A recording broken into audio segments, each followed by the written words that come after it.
आंदोलन के अध्यक्ष श्री अरुण जिंदाल जी, आदरणीय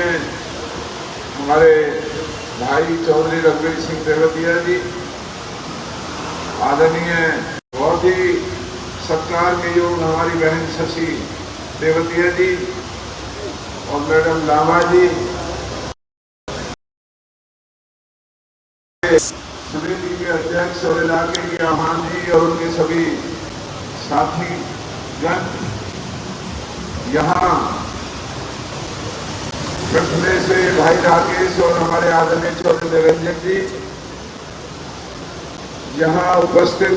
सभी पूजा के बुजुर्गों, नौजवान साथियों और प्यारे बच्चों, जैसा कि अभी श्री रतन स्वराज जी ने आपके सामने जो आज के मुख्य बातें थी, जो पिछले कई दिनों से हमारा इलाका जो लड़ाई लड़ रहा था, वैसे इतनी बड़ी ज्यादती जो हमारे इलाके के साथ हुई, इनके कोई समझौते नहीं हुआ करते। जो दुख और तकलीफ हमारे और हमारे आने वाले बच्चों के लिए सरकार ने और इस कंपनी ने जानबूझ करके पैदा की, उनकी कोई माफी नहीं हो सकती। जो आदमीयत, इंसानियत और एक राज धर्म की पालना जो सरकारें करती हैं, और राज धर्म की पालना यहाँ नहीं की गई, जो आदमीयत न प्रशासन ने, न कंपनी ने, न उन चुने हुए नुमाइंदों ने जिनकी जिम्मेवारी इस इलाके को बचाने की है, इलाके के रखरखाव की है, न उन्होंने की, तो मजबूर होकर के जो मेरी आंखों के सामने बैठे हैं इस इलाके की, जो हमारे सभी दुख दर्द के साथी हैं, इलाके के रहनुमा हैं, आप सबने इस इलाके की आग को बचाने के लिए जो कदम उठाया, उसमें मैं सबका नाम लूंगा तो बहुत लंबी बात हो जाएगी, लेकिन मैं आप सबकी तरफ से, अपने इलाके की तरफ से सभी नेताओं का और सभी पंच साहिबान का, सभी बिरादरी सर्व समाज के सभी लोगों का, खास करके नौजवान साथियों का, जो टोल हटाओ संघर्ष समिति बनाई गई, उसकी तरफ से आप सबका मैं धन्यवाद करता हूं कि जो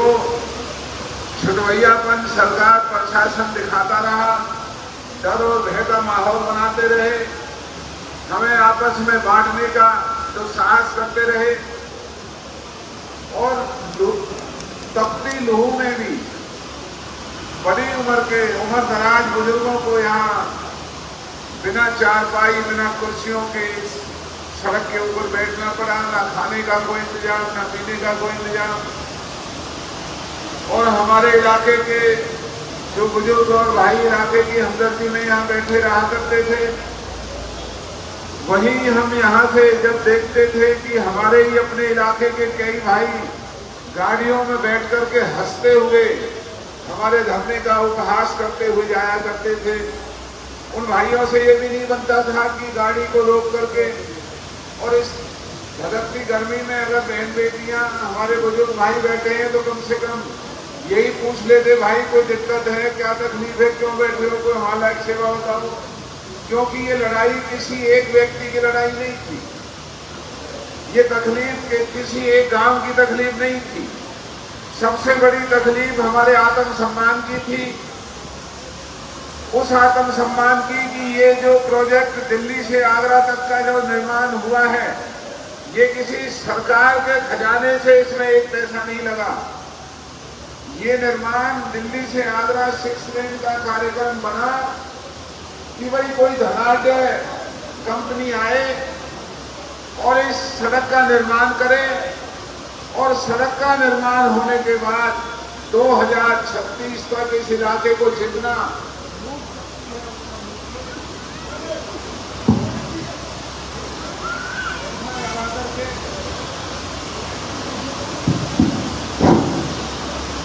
और इस इलाके को लूटने का लाइसेंस सरकार ने यहां पर दिया।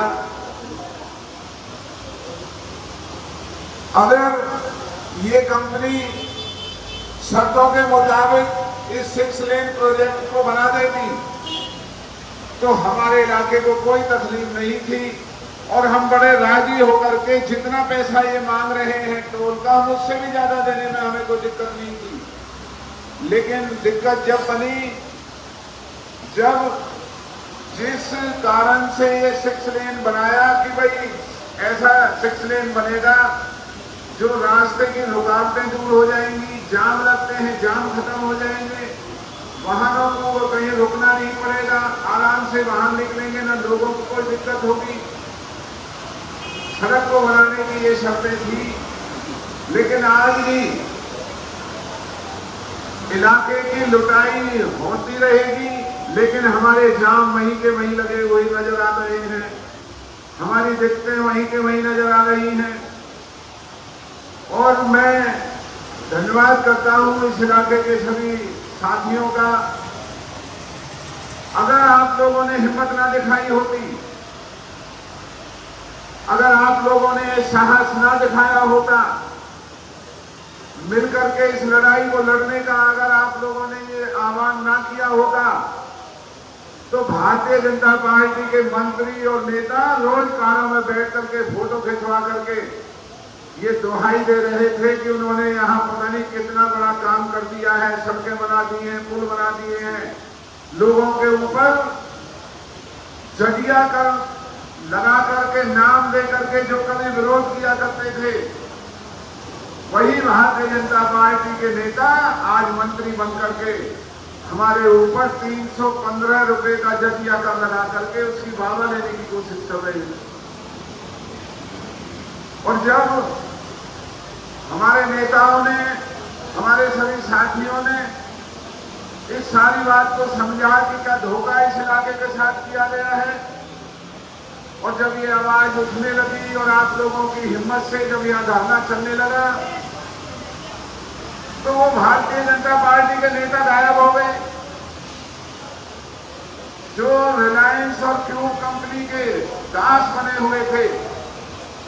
जो मंत्री होकर के रिलायंस कंपनी की नौकरी और चाकरी कर रहे थे, उनकी वकालत कर रहे थे, जब इलाके का आवाज जब आने लगी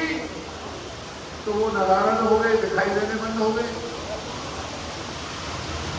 और इससे बड़ा दुस्साहस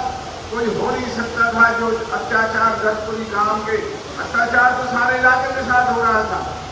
लेकिन सबसे बड़ा अत्याचार हो रहा था गजपुरी गांव के साथ।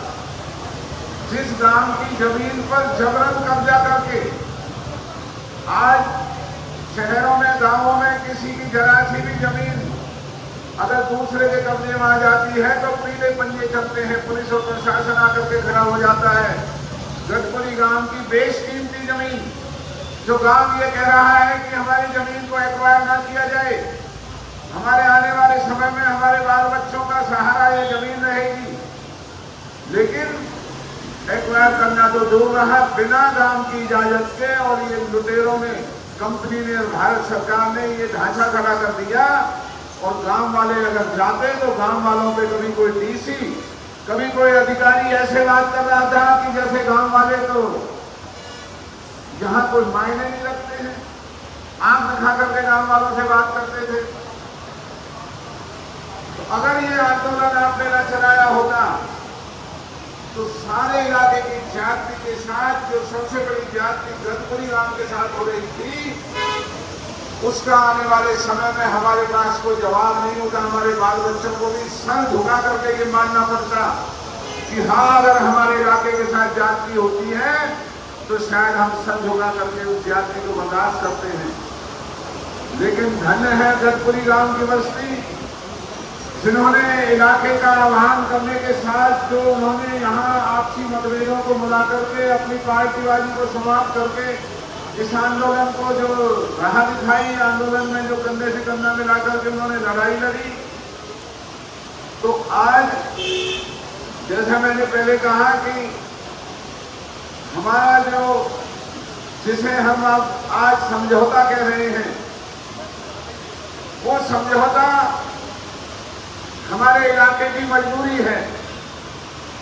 अगर हमारे इलाके के 36 बिरादरी के लोगों ने इस आह्वान में रोज या हजारों की संख्या में आकर के और इन हमारे सत्याग्रहियों का साथ दिया होता तो आज यहाँ हालात कुछ और होने थे। फरीदाबाद जिले के कारखानेदार जिनके कारखाने लगे हुए हैं, जिनकी लुटाई हमसे भी कई गुना होनी है, ना उनमें से ना कोई स्कूल के जो बच्चे स्कूल मालिकों की तरफ से, ना कोई और दोनों जिलों का जिम्मेवार आदमी आज तक ये कहने आया कि भाई इस संघर्ष में हम भी तुम्हारे साथ हैं। और कई तो हमारे इन दोनों जिलों में जातियों की ठेकेदारी करके बैठे हुए हैं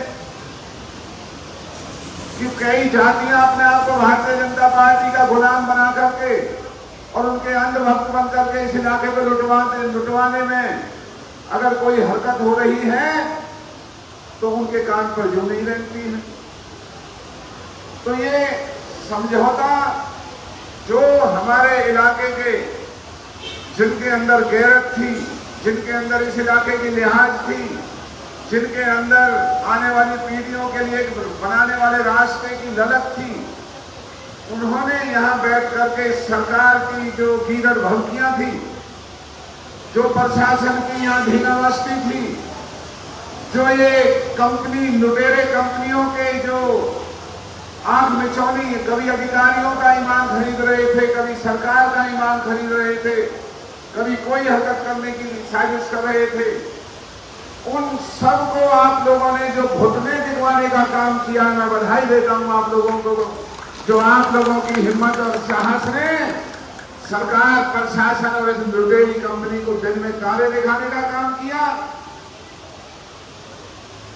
और समझौता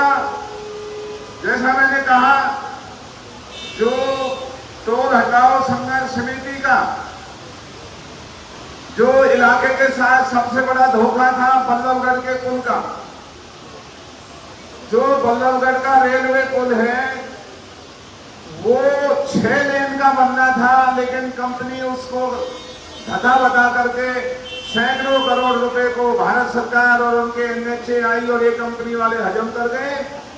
और उसको कह दिया हमने डी-स्कोप कर दिया। डी-स्कोप का मतलब ये है कि इनके बाप का राज है, इन्होंने कह दिया नहीं इसको हटा दो, हम नहीं बनाते थे, नहीं ये खत्म हो गया, इसे बनाने की जरूरत नहीं। तो आज आप लोगों के संघर्ष ने सबसे बड़ी इस इलाके की जो जीत कराई है वो कराई है कि जो सैकड़ों करोड़ रुपए ये हजम करना चाहते थे, बल्लभगढ़ का पुल नहीं बनाना चाहते थे, आज इस कंपनी ने और सरकार ने घुटने टेक करके इस इलाके के सामने और उस बल्लभगढ़ के पुल को 6 लेन का बनाने का उन्होंने ऐलान किया है। अगर आपका संघर्ष नहीं होता तो वो 4 लेन का रह जाता और जब भी गाड़ियां जाती हैं तो वहां जाकर के जाम आज भी लगते हैं, जैसा आप देख रहे हैं। तो आप लोगों की वजह से आने वाले समय की पीढ़ियों के लिए जो ये बल्लभगढ़ रेलवे पुल का 4 से 6 लेन का जो पुल मंजूर हुआ है, आप धन्यवाद के पात्र हैं, आप बधाई के पात्र हैं और आपके संघर्ष ने इस इलाके का एक बहुत बड़ा भला किया। इसी तरीके से जो सबसे बड़ी लड़ाई गतपुरी गांव की थी, गतपुरी गांव को बिना पैसे दिए जो ये नाजायज कब्जा हुआ है इस समझौते में, उन्होंने लाख कोशिश की कि किसी तरीके से गांव में फूट डाल करके, नेताओं में फूट डाल करके और इस लूट को बिना गतपुरी गांव को पैसा दिए ही जारी रखने का उनका जो कार्यक्रम था। आपकी लड़ाई ने जहां भी प्रशासन और सरकार के इस कंपनी के घुटने टिकवाने का काम किया है और मैं आप सबकी तरफ से गतपुरी गांव को ये बधाई देना चाहता हूं कि लोगों के संघर्ष से और गतपुरी गांव की एकता से और गतपुरी गांव के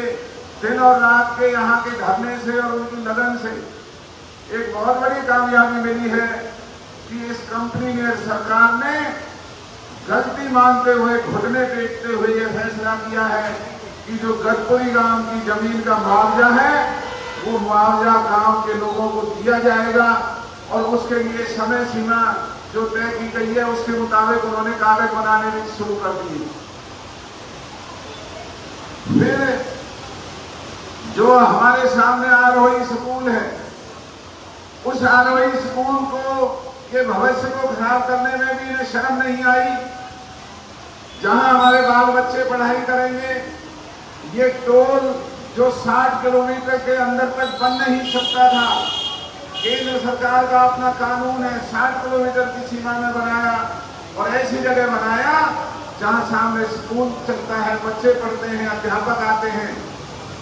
तो जो इन्हें पहले करना चाहिए था, अब इस संघर्ष के वजह से इन्होंने इस आरोही स्कूल का फुट ओवर ब्रिज बच्चों के लिए, अध्यापकों के लिए बनाया है, उसके लिए मंजूरी दी है, उसके लिए इन्होंने काम करने का वादा किया है। तो ये भी इस इलाके की बहुत बड़ी जीत है। और जो CSR का पैसा है, ये कंपनी एक ड्रामा करती है कि लूटेंगे हमारे इलाके को, लेकिन उस लूट में से कुछ परसेंट पैसा यहीं के यहीं लोगों पर खर्च करने का एक ऐसा ही अपना कानून बना रखा है। और वो इनकी बदनीयती अगर देखनी हो तो इतने बदनीयत और गरीब और कंगाल लोग हैं, ये कहने को तो अरबों और खरबोपति हैं। इस टोल के दफ्तर में एक हनुमान जी की मूर्ति और लगा दी है। जो ड्राइवर और कंडक्टर वहां पैसा चढ़ाएंगे, वो पैसा भी ये कंपनी के भिखारी अपने पेट में डालेंगे। इस तरह की सोच ये कंपनी वाले हैं, जो आपके सामने ढोंग कर रहे हैं कि CSR का पैसा 2% का इस इलाके की भलाई में खर्च करेंगे। तो इस समझौते में ये तय हुआ है कि वो 2% जो पैसा है, उसमें से बात तो 25 लाख रुपए की हुई है, लेकिन आपके संघर्ष के चलते और आपके डर और भय जो अब उनको दिखाई देने लगा है, उन्होंने अब ये वादा किया है कि हम शायद 25 लाख से भी ज्यादा के डेवलपमेंट के काम गजपुरी गांव के जो बाल बच्चों के लिए, जो पृथला गांव की गौशाला है, उसको भी इसमें शामिल कराया है संघर्ष समिति ने। जो गजपुरी गांव का गुरुकुल है, जो चंदा मांगने के लिए मैं उन्हें देखता था हर साल, जो गुरुकुल के लिए चंदा मांगा जाता था और चंदा देने वाले दिखाई नहीं दिया करते थे, अब उस CSR पैसे में से गुरुकुल गजपुरी को चलाने के लिए जो साधन होंगे उनकी देने की हाँ जिन्होंने की है। जो पृथला गांव की गौशाला में जो भी इनसे यथासंभव बनेगा, गौशाला में उस पैसे से मदद करने की इन्होंने बात की है। और जो गजपुरी गांव के अंदर जो डेवलपमेंट होना है, उसमें 25 लाख की बात थी, लेकिन अब इन्होंने ये कहा कि हम 25 लाख से भी ज्यादा रुपया उसमें लगाएंगे और गांव का भलाई का काम करेंगे। माल हमारा, पैसा इस इलाके का, और नाम कमा रही है कंपनी, ये कंपनी करेगी। पैसा हमारा ही है, हमारा इलाके की यहाँ जो लुटाई होगी उसी में से देना है। फिर जो पलवल के अंदर, पलवल से पहले बघौला का, जहां एक जनौली का मार्ग है और उसके ऊपर कारखाने हैं, आज भी इनकी नजर में नहीं आया था कि वहां अंडरपास बनना है या फ्लाईओवर बनना है। पंडित टेकचंद ने, तेवतिया साहब ने और सबने, इस इलाके के लोगों ने बार बार कहा,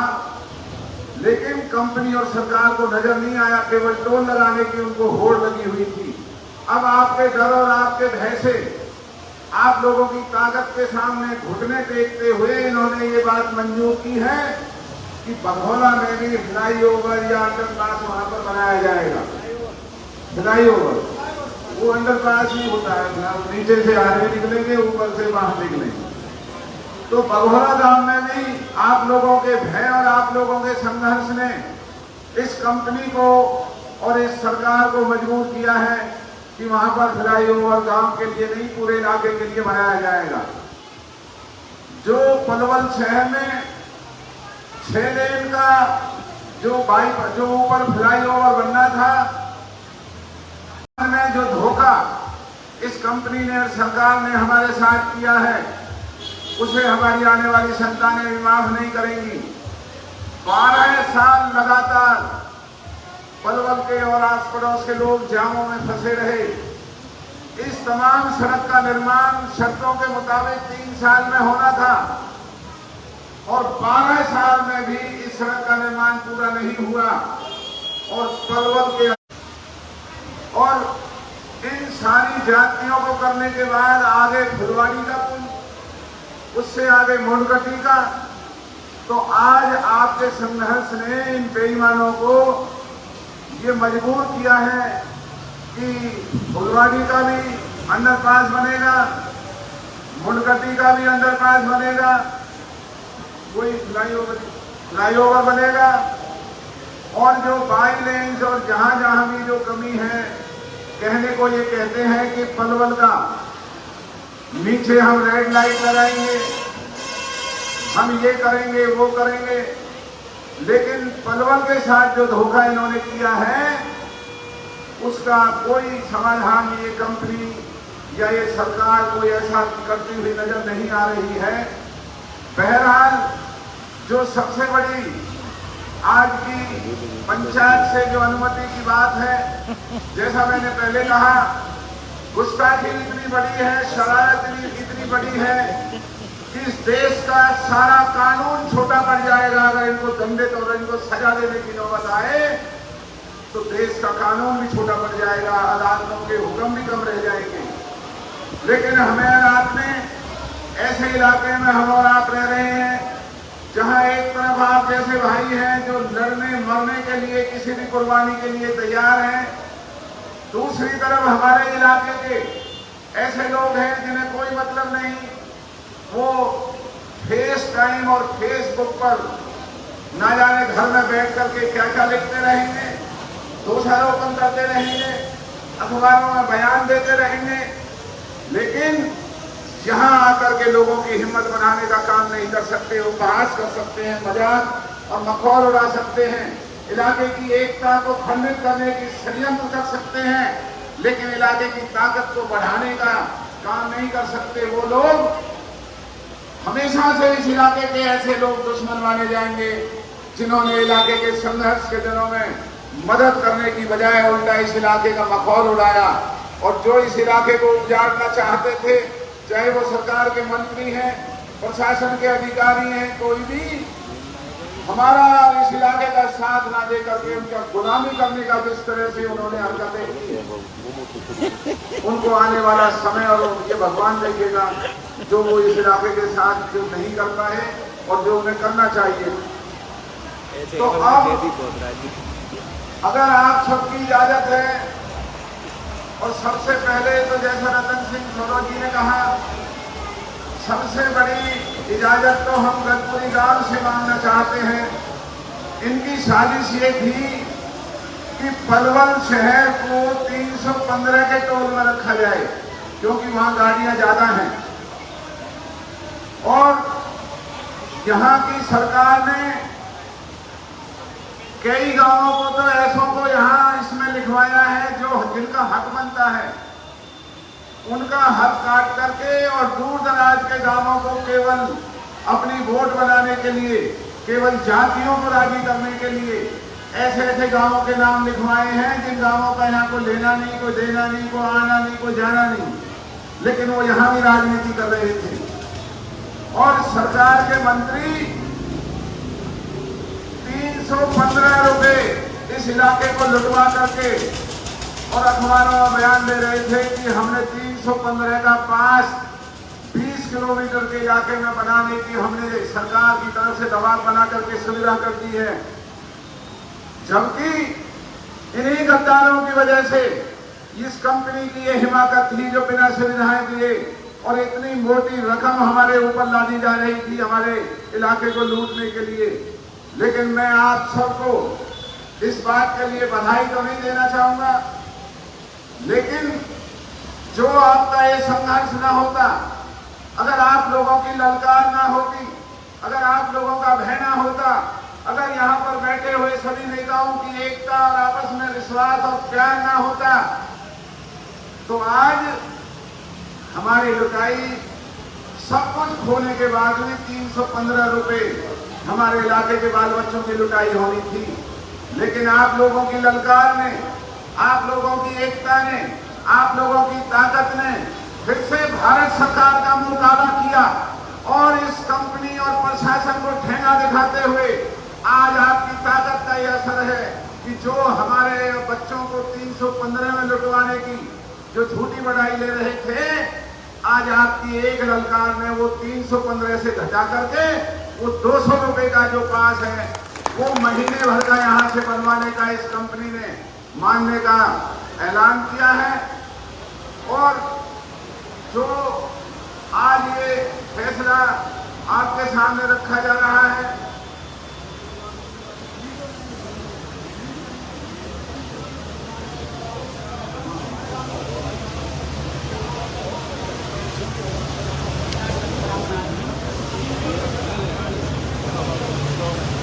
नेक्स्ट राउंड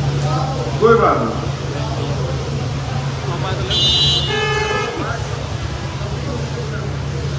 ये आप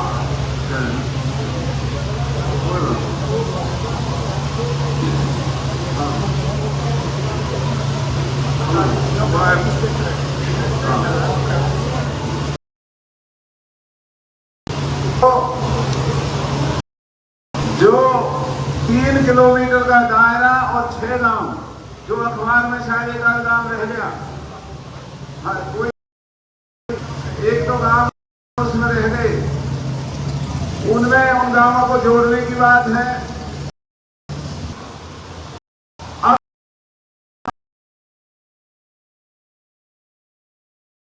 अब संगठन ने खिलाया है जो एक छोटी सी राहत और सम्मान, बहुत बड़ा सम्मान, राहत छोटी है लेकिन हमारे इलाके की ताकत जो दिखाई दी है, हमारे इलाके का जो भाईचारा, छत्तीस बिरादरी का जो संगठन दिखाई दिया है, जो हमारे इलाके में आइंदा अगर कोई हुकूमत या कोई शासन